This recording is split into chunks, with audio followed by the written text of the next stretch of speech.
This is Karoline with a K, and you're listening to The First Deal Show. Welcome to The First Deal Show with your host, Karoline with a K. On this show, we're talking about investors' first investment property. Join me for a trip down memory lane as we hear the good, bad, and ugly of that first deal.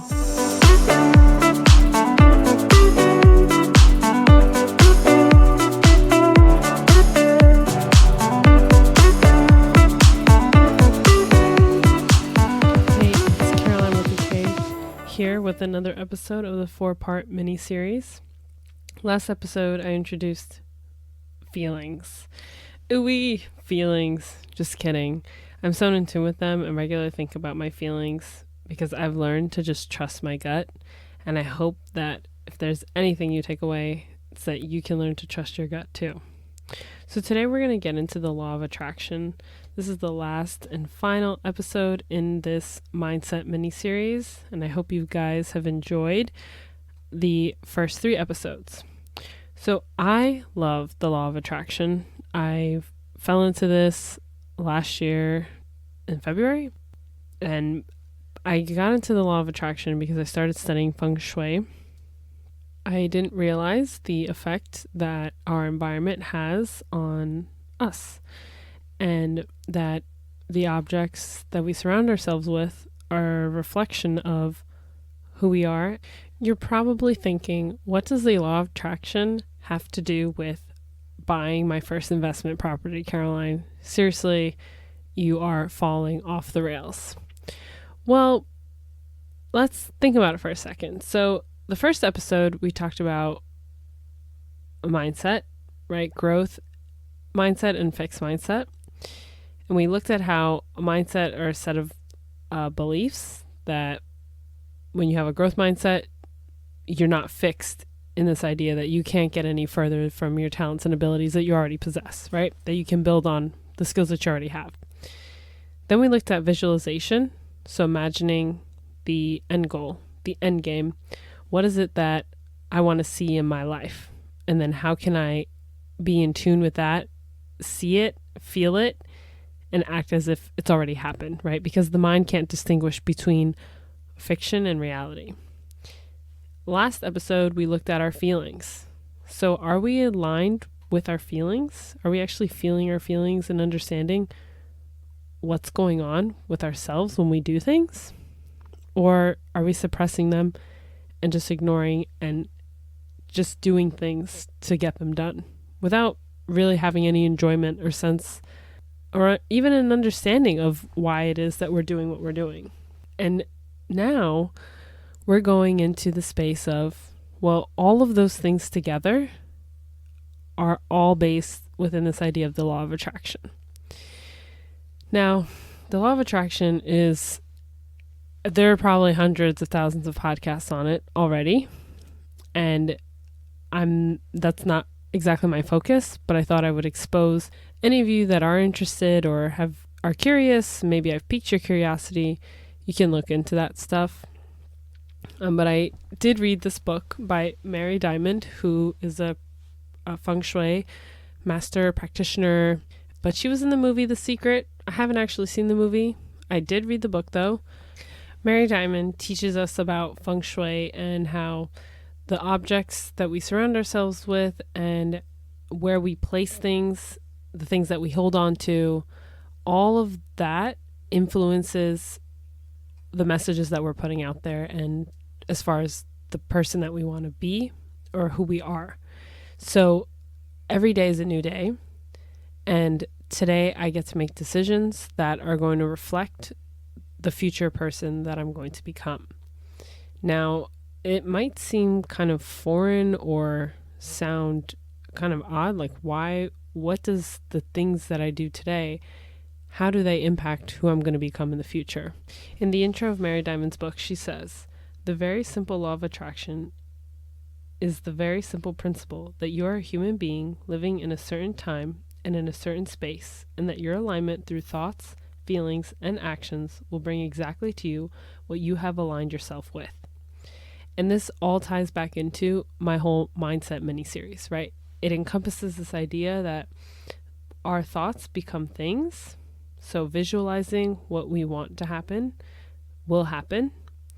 Our feelings and our actions are going to bring us into the place of who we want to become. So if I say that I want to be a runner, that means I need to make hard choices. Well, they're not actually hard choices. I just need to make certain choices that will reflect who a runner is. So if I say that I run half marathons, clearly I need to practice running at least 4 times a week, or I need to have some sort of plan in place, right? I can't say, oh, well, I'm a runner, but I just go to the bar and drink. How does that align with what my goal is? It doesn't. With this whole idea of purchasing your first investment property, if you want to buy your first investment property, there's some choices that you're going to have to make that will reflect and help you to get to that goal. For example, if you have the choice between, well, I could watch another episode of Netflix, or I could sit here and analyze a market. If I want to be a real estate investor and buy my first investment property, the better option would be to sit there and analyze the market to buy an investment property, because everyone else is watching Netflix for 30 minutes. So I hope this doesn't offend anyone or rub somebody the wrong way. I'm not passing any judgment. I'm clearly stating the facts, right? You have 2 paths to take. Which one are you going to choose? The red pill or the blue pill? I'm just kidding. And so to kind of tie this all back together, the mindset is a piece that is often easily ignored or pushed aside. A lot of people will say, well, let's just start taking action. Let's do the steps that are going to help us to get to our goal. But really, what is the sense in doing that if you're not enjoying what you're doing to get there?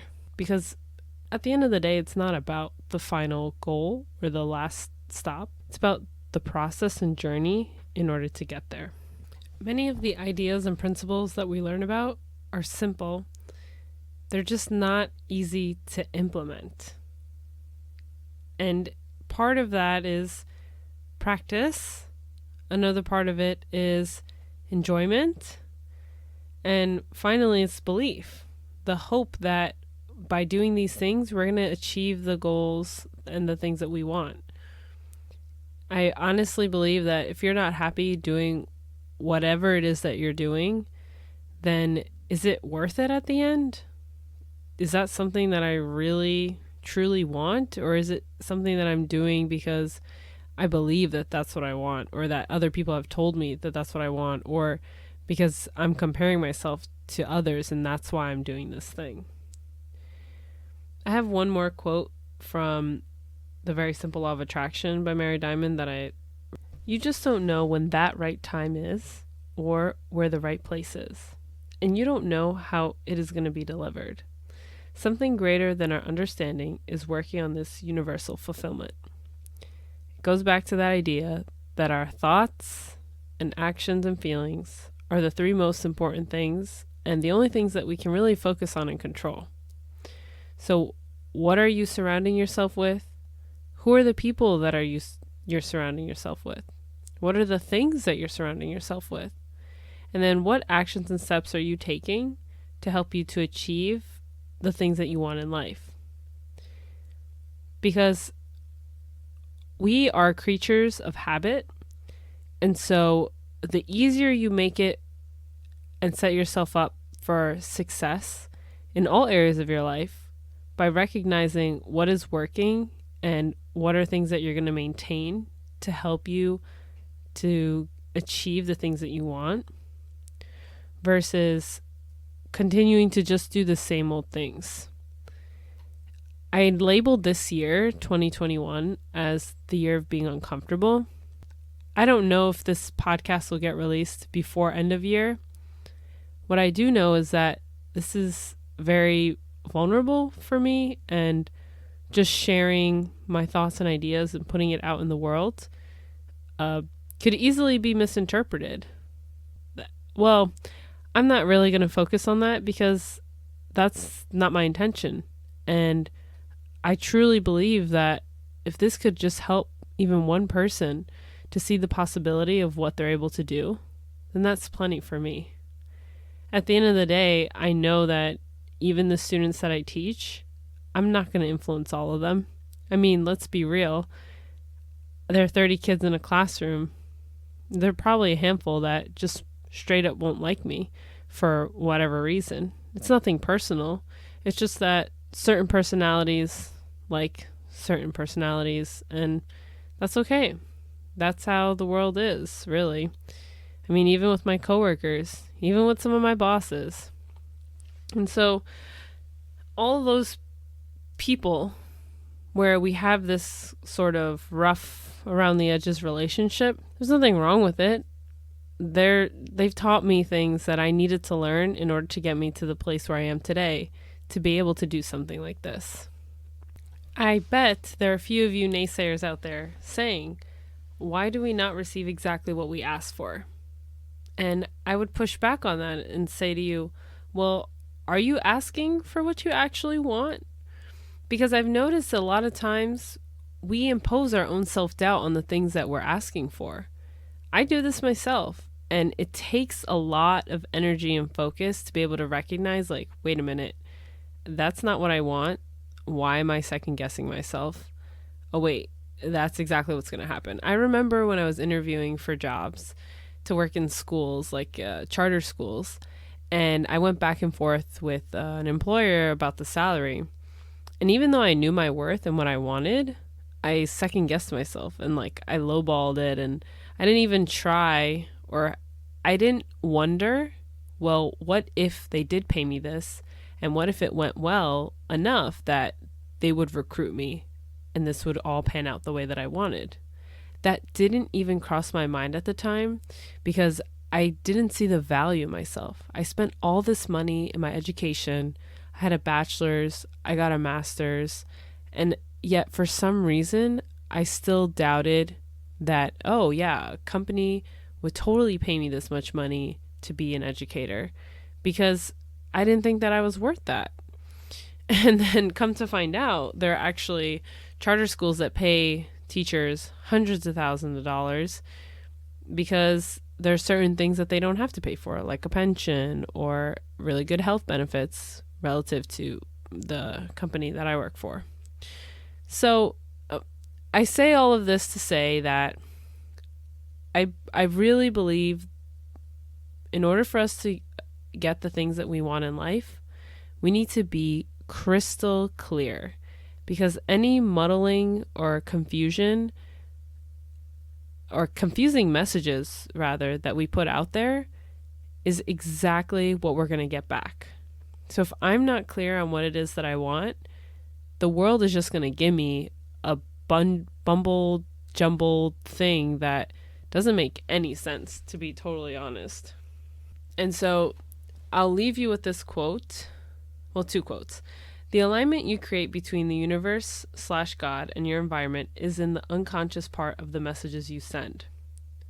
Every person needs to align his conscious messages with his unconscious messages. So, for example, in the book, she talks about how there was a man who had a lot of failed relationships. And in his home, he only had pictures around him that reflected nothing positive. And so basically, Mary Diamond said to him, if you want to attract love into your life, you need to surround yourself with images of love, and then it'll flow to you. And that's exactly what happened. He moved some things around, added warmer messages in his house, pictures of love and happy people and people enjoying themselves. And then, lo and behold, he was able to bring in more excitement, love, happiness into his life. So the subconscious messages that we're sending and putting out there based on our actions, what we choose to do versus what we choose not to do, they're all a reflection of who we're becoming. I have a personal example of a good friend of mine who, when we were younger, I thought that she was very picky in terms of the boys that she wanted to date. lo and behold, when we were kids, she actually listed out all the qualities and traits that she would like in her ideal partner. And I was very critical of that. I thought, why would you list that out? I mean, whoever you end up with is going to be fine. And now, as adults, oddly enough, I did ask her about her list. And it turns out that the man that she's dating currently fills all of the traits that she had put on her list. And I thought, wow, this is amazing. I mean, what are the odds that this person would come into her life? Well, it's because she was crystal clear on what she wanted, and then she attracted him into her life. So there's a question. Can you change this part of the law of attraction? Are you able to get the things that you want by moving furniture around or by making small tweaks in your life? And well, I didn't know this, but Donald Trump actually is very big in feng shui. I learned that in Columbus Circle, the Trump Tower actually, it's like at a crossroads. So all of the air that flows will hit the building, and it's not good to have a building located on a corner. It's actually really bad feng shui, or at a intersection or crossroad. And so Donald Trump actually hired a feng shui master to come out there, and there's a globe that sits in front of the Trump Tower that takes that energy and that chi and pushes it along. So it's not directly hitting his building. But anyways, he says to a grandmaster of feng shui, if by changing my desk I can make more millions, why not? So by just changing your mindset, you could attract a lot of nice things into your life. You could even live the life that you want. Just something to think about. No pressure. I mean, at the end of the day, I'm speaking into a microphone and you are on the other end of the world listening for your entertainment, enjoyment, or even self-growth, personal development. Take this for what you want it to be. And ladies and gentlemen, those of you that have stuck it out for 4 episodes of my mini-series, I appreciate you so much. Thank you for just being here. I hope that we get to cross paths someday. And if you have any feedback, please let me know. I love talking to people about the law of attraction, feng shui, mindset. Those are topics that really pique my interest. With all that being said, thank you again. I appreciate all of you. I hope that you will continue to join me on this journey to learn about how you can purchase your first investment property. And I'm so grateful that you are letting me be part of your journey. That's all, folks. Thank you for listening or watching The First Deal Show. I'm excited for you to buy your first investment property. If this show has helped you in any way, I ask that you share it with someone.